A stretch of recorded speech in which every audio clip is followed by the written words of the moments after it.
As students learned about the Vietnam War in class, many of them reflected on the trip that they made as middle schoolers to Washington, D.C.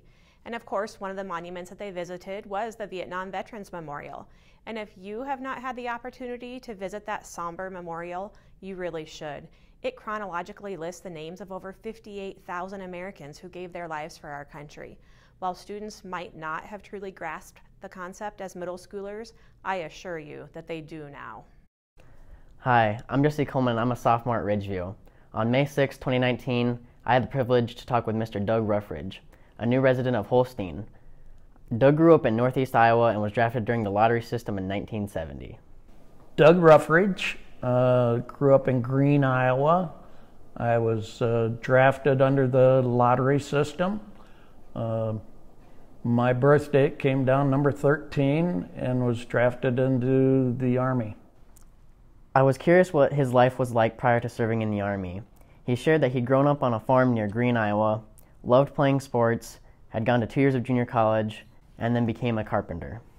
Before the war, I was working as a full-time carpenter. I'd gone to junior college, had 2 years of junior college, played baseball, football,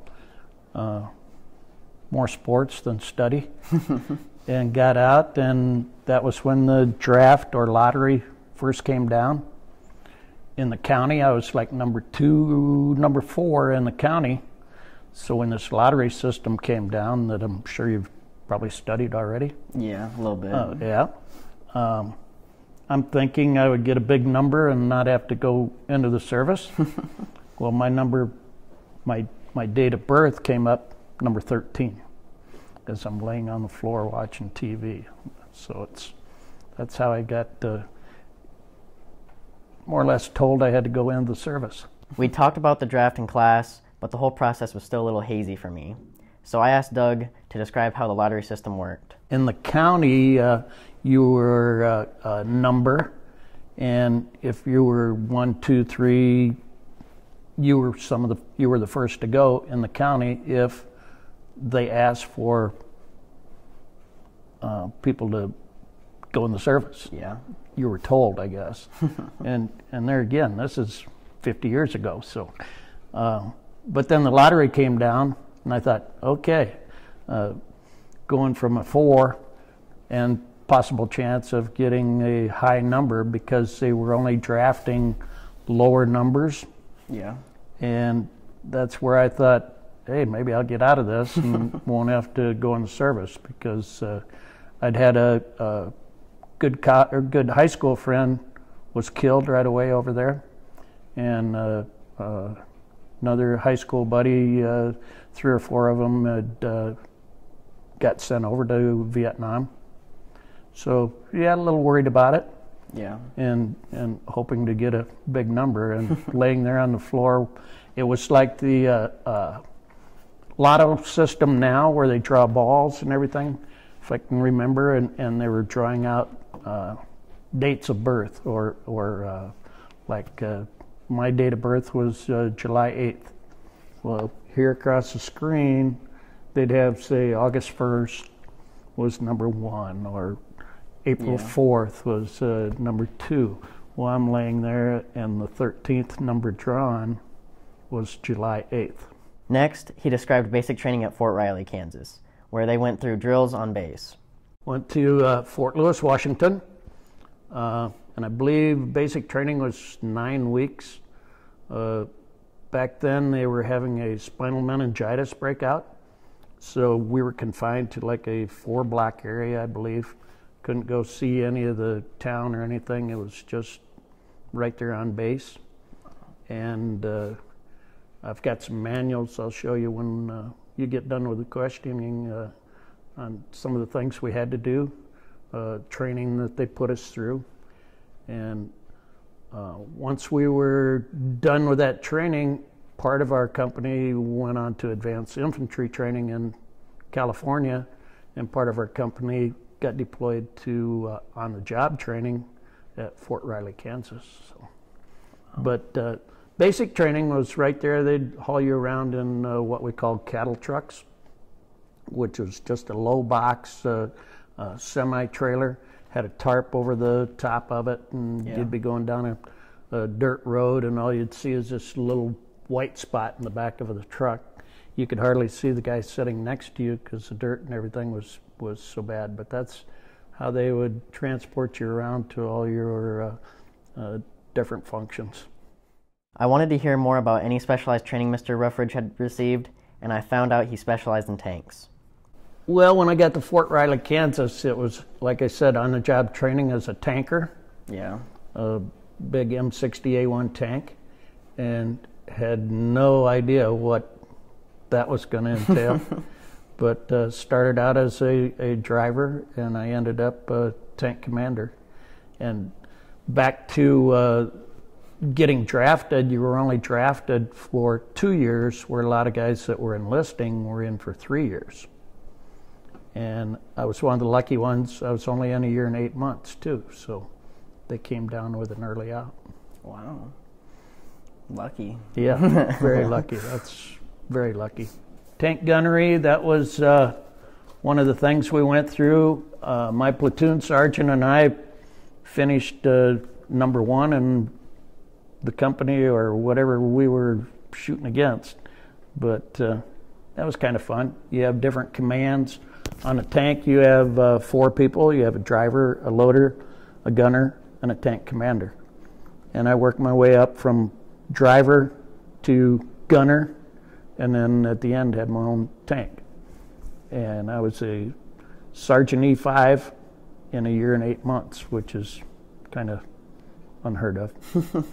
But being stateside, they would come down and say they'd have so much rank they'd have to give out, and being in the right place at the right time. Like I say, I was very lucky, made rank very fast, kept my nose clean.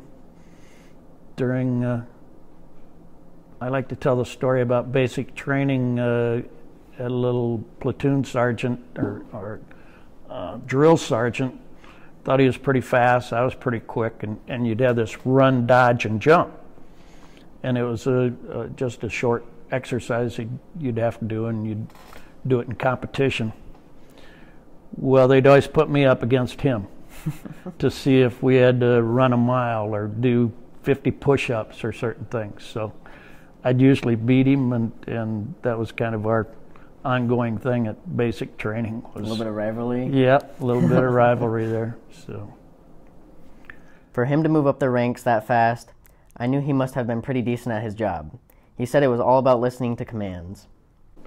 Tank scoring, you had different terminology that you had to communicate with your driver, your loader, the shooter, and your tank commander, and then you had to hit the targets too. So I was a pretty good shot with that big gun. You had a helmet that you could talk to each other, like it had earphones.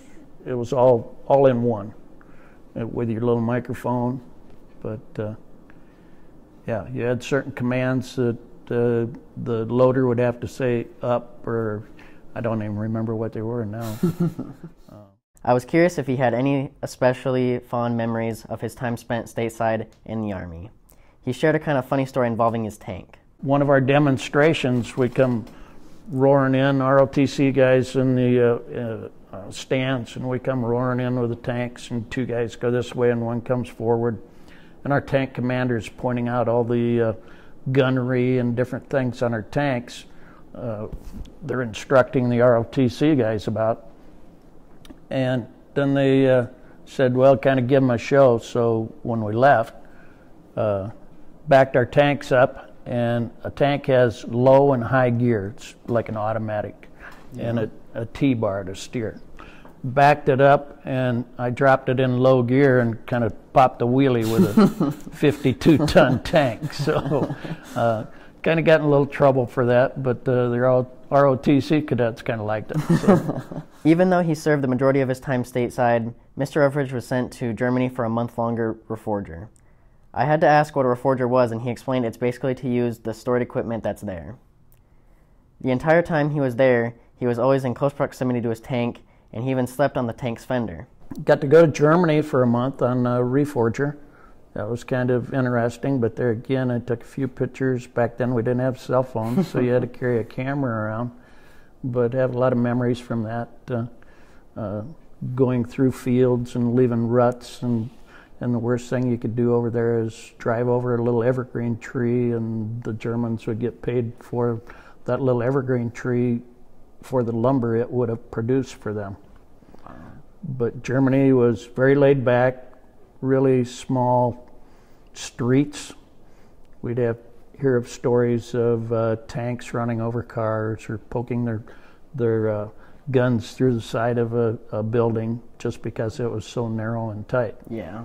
And their little fields, they would manicure like our yards here in town. So I've got some paperwork, the driver's license testing that we had to do before we went over there in order to drive a tank up their Autobahn, which is their interstates. Yeah. So yeah, that was good memories, but there again, didn't really want to be there. So yeah. Reforger is where they sent us over to Germany, sent troops over. We rode over there in a big cargo plane, and we're in web seating. Lines of guys in the cargo plane sitting in web seating to go how many hours to Germany flight. Yeah.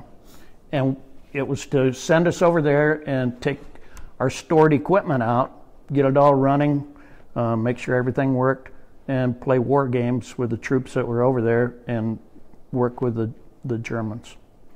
So basically we just drove around the country, and we didn't really know what was going on. You know, the commanders, they were the ones playing the war games. We just went where we were told and sleep in your tank, and that was about it. Well, the whole time we were in Germany, we were on our tank. So you had all your, I can't repeat what kind of bath it was, but you had your hard hat helmet. You had a like a real light liner that you would wear all the time, and then you had a hard metal helmet that was bulletproof, and you'd put water, heat up water, and you'd shave and just use a rag, and that was your bath for the time you were out on field projects. Had your sleeping bag, you'd sleep on the fender. Wake up over in Germany, and we were covered with snow one morning because it snowed while we were sleeping. Mr. Ruffridge said during training he was always fearful of being deployed, especially since he was recently married and his wife was expecting their first child. Always. You just didn't know. Yeah. They were training us to get deployed to run tanks over there. Like I say, very lucky. It's only in a year and 8 months. They came down with an early out in 71, and we were about ready to go on another reforger. In fact, when we got out, our company was over on a reforger. We didn't have to go because we were going to be getting out of the service while they were over there. As I'm sure you could see in the video of our interview, Mr. Ruffridge brought in a lot of different papers for me to see. He admitted he hadn't looked at any of it for over 45 years. While it was a trip down memory lane for him, it offered me a learning experience unlike anything before.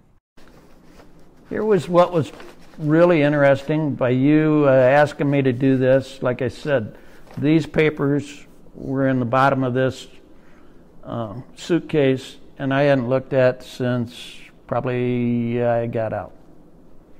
And I come across my papers that I received when I got drafted.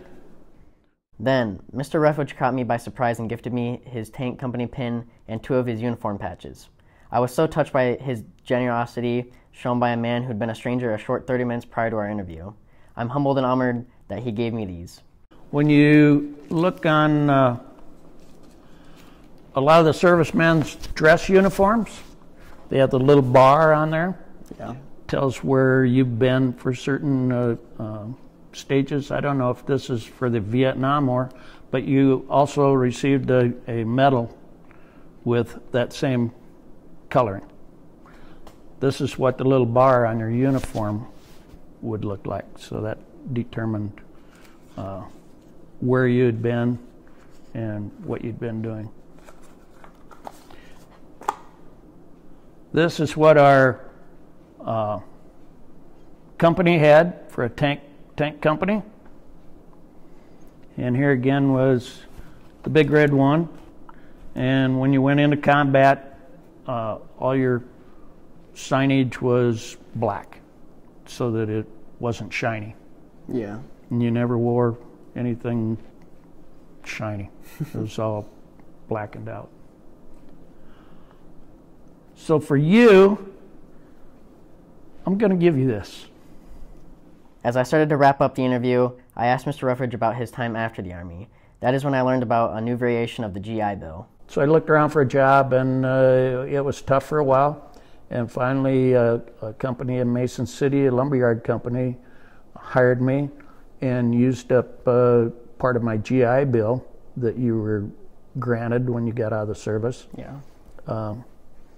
That paid part of my wages. And then the company I was working for paid part of my wages. So that's how I use my GI Bill. Last but not least, I asked if he had any final comments on the Vietnam War in general, or what he thinks students today should know about this time period. He started by saying that despite not wanting to have been drafted, it still made him a more disciplined person, and that young men today could gain a lot from just completing basic training. The basic training part, like I said, is an eye-opener. It just makes you disciplined. It's good for everyone. Didn't really want to be there, and wish I'd appreciated a little more of what I was going through, but I think it'd be nice to have every young man like yourself have a basic training once they got out of high school. It would really open up your eyes, help you decide what you'd want to do, and involve a little more discipline and appreciation, I think, for things. Mr. Ruffridge shared that we can't forget the people who sacrificed so much for our country. Hopefully you remember the people that sacrificed their lives for us, you know. For our freedoms? Yep. I couldn't agree more. I am very thankful to have this opportunity to sit and talk with Mr. Doug Ruffridge about his experiences. His story showed me that every person had a different role in the big picture of the war, and each of those individuals deserves our respect for what they did for our country. Thank you, Mr. Ruffridge, for coming in and sharing with me, and again, thank you for your service.